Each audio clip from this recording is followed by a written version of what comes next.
What's up everyone, welcome to today's video. Welcome to the Video Game Fight School channel. Thank you very much for tuning in. So today we're going to be going into another question and looking a little bit much more in depth at the answer the developers gave at the recent dev Q&A. So I'm going to jump right into it. If you really want to see the questions, I have them all on a Google Doc and you can basically see each screenshot of the question so that you can follow my talking points. Today we're going to be looking at the counter system in the combat. Gotham Knights, a lot of players have been wondering if there is a counter system whenever it is that you're fighting. For those of you who basically saw the May 10th reveal, you saw that the way the game was played, enemy NPCs, whenever they wanted to hit you, there was some sort of an indicator, a UI indicating that you were about to get hit, and this was actually shown on perhaps maybe a weapon of the enemy, maybe their hand or whatever it is, but this kind of indicated to you that you were about to pretty much get a hit. Now, what a lot of players are probably wondering is if you can counter these hits that enemies are trying to basically deal to you, and this is pretty much coming from that aspect where we've played a lot of the Arkham games. Now, if you even look at Marvel's Spider-Man, there is some sort of a counter system where Spidey can dodge and immediately shoot a web at the enemy NPC to kind of incapacitate them for a brief period. But largely in Spider-Man PS4 or Marvel's Spider-Man Miles Morales, you notice that Spider-Man basically dodges these attacks with precision in terms of the way he does the counters, and then he's got special moves and special finishers that are based on either building enough meter from combos or maybe basically just, using some of your skills that you already have in your arsenal. And so the combat systems, even though it is somewhat free flow in the Spider-Man games, I think this combat system is probably going to be much more representative of what we're going to see in Gotham Knights.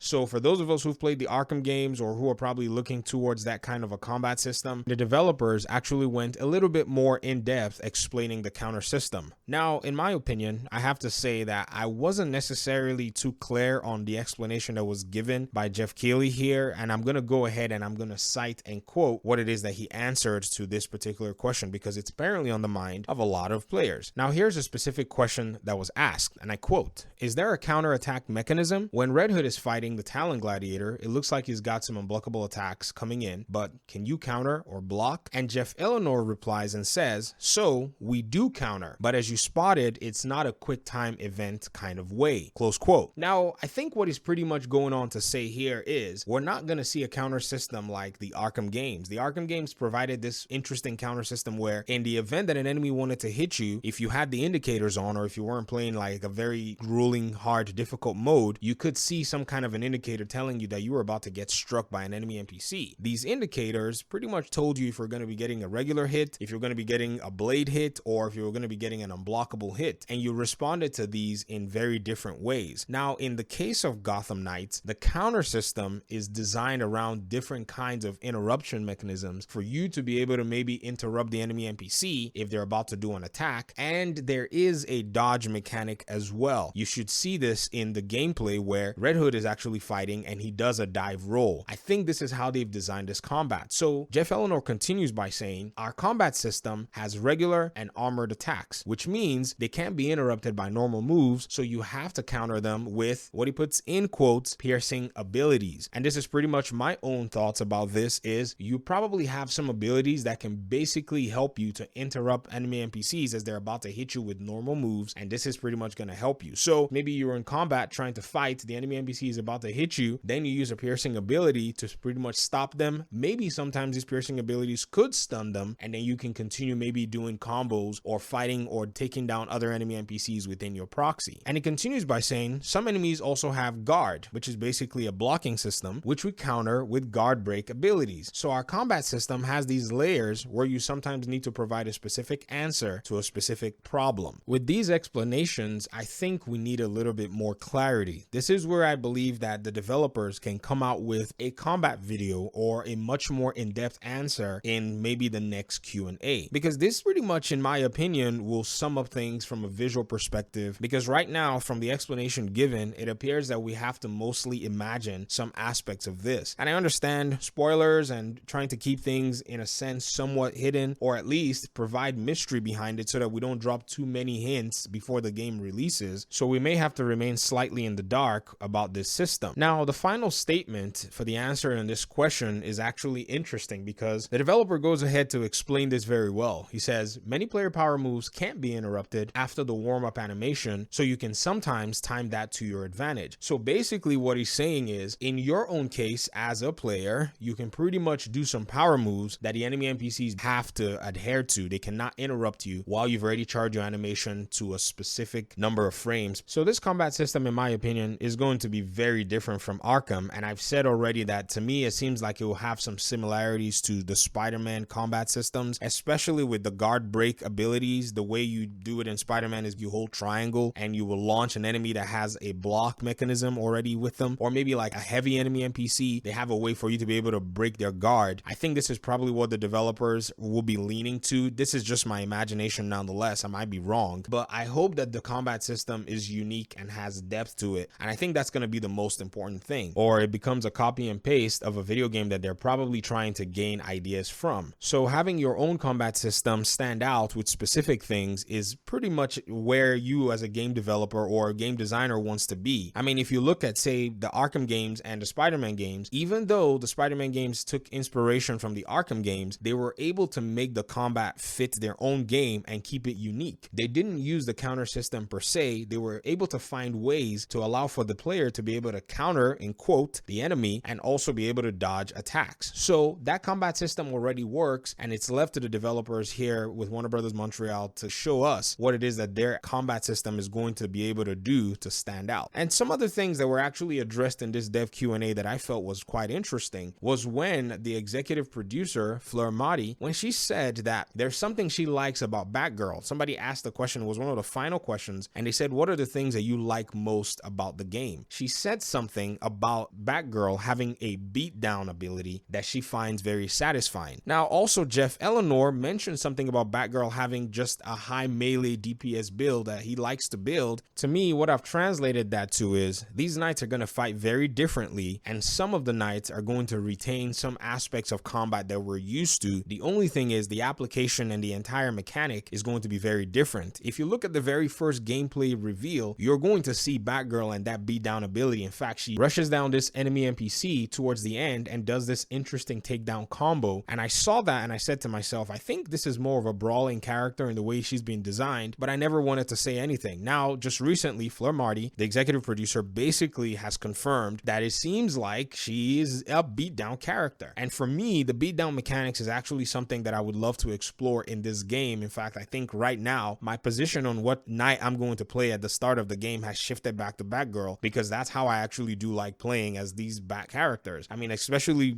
with the way Arkham Knight has basically influenced me, I would like to have some familiarity as I go into the game. And then second place is going to be Jason Todd for Red Hood, just to be able to play a different style. Regarding Nightwing and Robin, I think they're going to be using their weapons as we saw with Nightwing. We haven't really seen too much of Robin, but it seems like he's also going to be using his staff as well. If you look very closely at the very first gameplay reveal, you're going to see that he uses that from time to time in the combat. He was captured in a frame, and that could basically indicate that this is how you're going to be fighting with him. At the end of the day, the one thing a lot of players are asking for is just for the combat to flow smooth. If you look at that very last gameplay reveal with Red Hood, it didn't seem like the combat was as smooth as people would like it to be. Now, granted, Nightwing's combat seemed a little bit polished and quite descriptive of the way they designed Nightwing. In terms of Red Hood, like we already kind of suspected, it just seemed like whoever was controlling Red Hood did not necessarily have a good feel on how to chain his abilities together. That's one thing about these games, is a character that uses melee and projectile in the same fight sequences would require for the character to be played very differently. You chaining different attacks might cause a combo to break. So if you're going melee, you might have to stick with your melee attacks, and if you're going with your projectile attacks, you might have to stick with that. So the question is, how is Red Hood going to chain those melee and projectile abilities together to be able to create seamless fighting in any sequence or any encounter? We're yet to see that, and I'm hoping the developers take some time to either explain that or just show it in action. So thanks so much for watching this video. I really appreciate you guys' time and audience. I appreciate your support. Those of you who are newly subscribed, I appreciate the sub, and I hope you guys stick around. And for those of you who are not subscribed yet, I really do appreciate you just watching and engaging the video. That's enough for me. So thanks once again, and hopefully we'll talk soon. Peace out.